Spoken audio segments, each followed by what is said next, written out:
দেশে জুয়া, অনলাইন জুয়া এবং মাদকের বিরুদ্ধে জিরো টলারেন্স ঘোষণা করেছে। আমরা সমন্বিতভাবে এ বিষয়ে সারা দেশে একটি সুসমন্বিত অভিযান পরিচালনা করব। মাননীয় স্পিকার, মাননীয় স্বরাষ্ট্রমন্ত্রী সালাউদ্দিন আহমেদ এ বিষয়ে একটি সংক্ষিপ্ত বিবৃতি দেবার জন্য আহ্বান জানাচ্ছি। মাননীয় স্পিকার, আপনাকে ধন্যবাদ।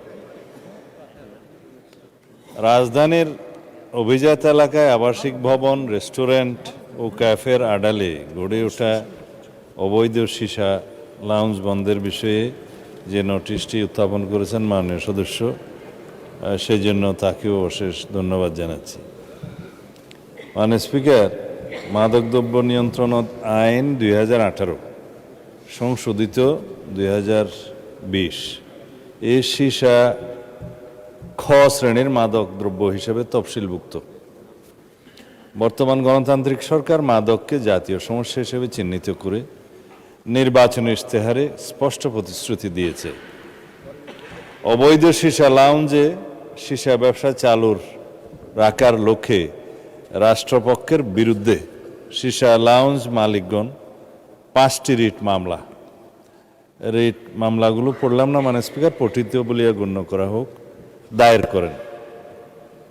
এসব রিট মামলায় মহামান্য হাইকোর্ট বিভাগের রুল ও নির্দেশনার বিরুদ্ধে মাদকদ্রব্য নিয়ন্ত্রণ অধিদপ্তরের আপিলের পরিপ্রেক্ষিতে মহামান্য আপিল বিভাগ অন্তর্বর্তীকালীন আদেশ ভ্যাকেট করে দিয়েছেন।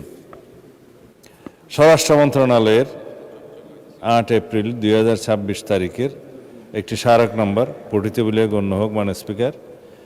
এই স্মারকে অনুমোদনবিহীন সীসা লাউঞ্জ নামক মাদক স্পট বন্ধের নির্দেশনা বাস্তবায়নে মাদকদ্রব্য নিয়ন্ত্রণ অধিদপ্তর সহ সংশ্লিষ্ট আইন শৃঙ্খলা রক্ষাকারী বাহিনী সমন্বিতভাবে কঠোর পদক্ষেপ গ্রহণ করেছে।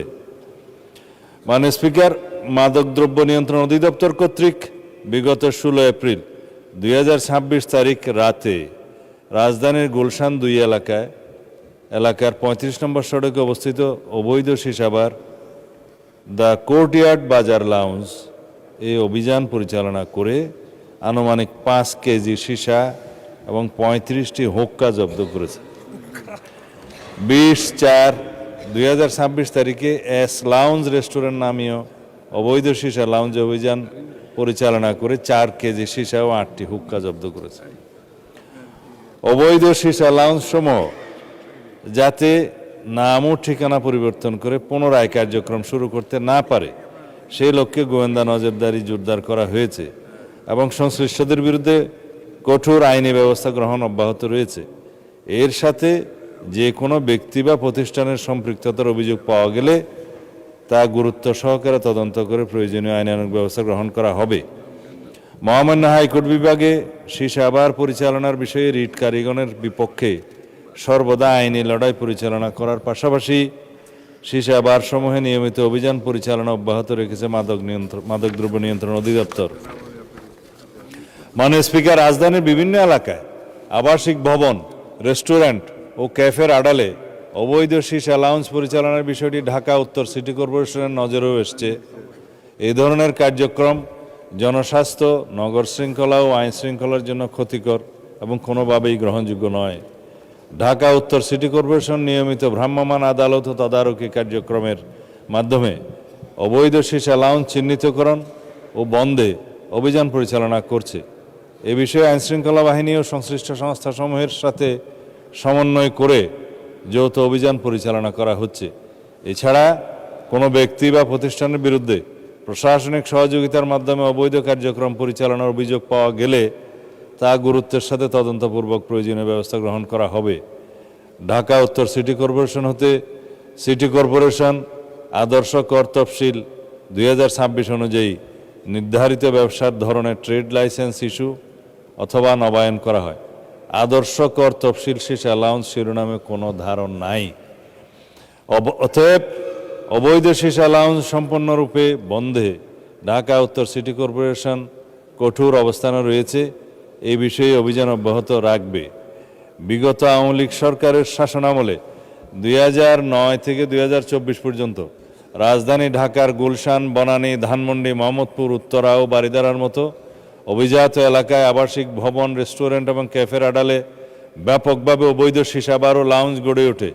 প্রভাবশালী রাজনৈতিক ব্যক্তি, অসাধু ব্যবসায়ী এবং প্রশাসনের কতিপয় কর্মকর্তার ছত্রছায়ায় নিয়মিত এসব স্থানে মাদক সেবন, কেনাবেচা সহ বিভিন্ন অনৈতিক কর্মকাণ্ড পরিচালিত হতো।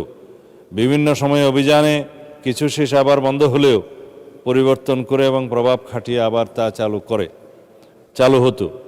রাজধানীর অভিজাত এলাকার আবাসিক ভবন, রেস্টুরেন্ট ও ক্যাফের আড়ালে অবৈধ সীসা লাউঞ্জ বন্ধে পুলিশ কর্তৃক গৃহীত ব্যবস্থাসমূহ নিম্নরূপ: ঢাকা মেট্রোপলিটন পুলিশের গোয়েন্দা ও অপরাধ বিভাগ কর্তৃক সার্বক্ষণিক, প্রকাশ্য ও গোপন পুলিশি নজরদারি অব্যাহত আছে।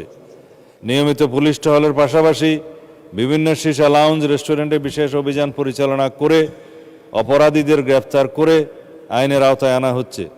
ঠিকানা পরিবর্তন করে অথবা কোনো আবাসিক বাসস্থানের আড়ালে কোনো প্রকার অবৈধ সীসা লাউঞ্জ যাতে পরিচালিত না হয় সেই লক্ষ্যে গোয়েন্দা নজরদারি অব্যাহত আছে। আবাসিক বা বাণিজ্যিক ভবনে অবৈধ সীসা লাউঞ্জ স্থাপন করে যাতে কেউ ব্যবসা করতে না পারে সেই বিষয়ে বিট পুলিশিংয়ের মাধ্যমে ভবন মালিকদেরকে সচেতন করা হচ্ছে। কোনো পুলিশ সদস্যের বিরুদ্ধে এই ব্যবসায় মদত দেওয়ার প্রমাণ পাওয়া মাত্রই তার বিরুদ্ধে বিধি মোতাবেক শাস্তিমূলক ব্যবস্থা গ্রহণ করা হচ্ছে। মাননীয় স্পিকার, মাননীয় সংসদ সদস্য জনাব জয়নুল আবেদিন ফারুক এমপি এর রাজধানীর অভিজাত এলাকায় আবাসিক ভবন, রেস্টুরেন্ট ও ক্যাফের আড়ালে গড়ে ওঠা সীসাবার বন্ধের বিষয়ে যদি কোনো সুনির্দিষ্ট প্রস্তাবনা, মতামত থাকে তিনি তা আমাদেরকে অবগত করলে সে বিষয়ে আমরা প্রয়োজনীয় ব্যবস্থা গ্রহণ করার প্রতিশ্রুতি দিচ্ছি। মাননীয় স্পিকার, আপনাকে ধন্যবাদ। এ বিষয়ে শুধু একটা লাইন অ্যাড করতে চাই, এটা তো সীসাবার। আমরা আমাদের নির্বাচনী ইশতেহার অনুযায়ী, জাতির কাছে প্রদত্ত প্রতিশ্রুতি অনুযায়ী এদেশে জুয়া, অনলাইন জুয়া এবং মাদকের বিরুদ্ধে জিরো টলারেন্স ঘোষণা করেছে। আগামী 30 এপ্রিলের পরে এই মহান সংসদের সেশন শেষ হওয়ার পরে আমরা সমন্বিতভাবে এ বিষয়ে সারা দেশে একটি সুসমন্বিত অভিযান পরিচালনা করব। মাননীয় স্পিকার, এই দেশের যুব সমাজকে রক্ষা করার জন্য এর কোনো বিকল্প নয়। মাননীয় স্পিকার, আপনাকে ধন্যবাদ।